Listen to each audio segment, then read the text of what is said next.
Hello! Nagkitang-kita na kami. Si Joel, ako, at saka si Alta Grace. Ito yata ang first reunion after 33 years. Yeah, after graduation from Fernando Maria Guerrero. Wow! Kami mo masama. Nandito kami ngayon sa Red Ribbon, Carson City. Siyempre, Pinoy pa din, kaya ito, mahin kami ng palabok. Nga pala, libre to ni Joel. Pinoy na Pinoy ang dating.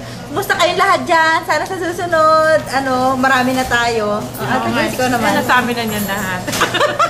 Alam mo naman ako mahihain para. Madaldal pa rin ako.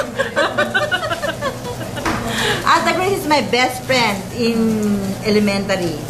Oo, kaya ang tagal ko siyang hinanap. Buti na lang may Facebook.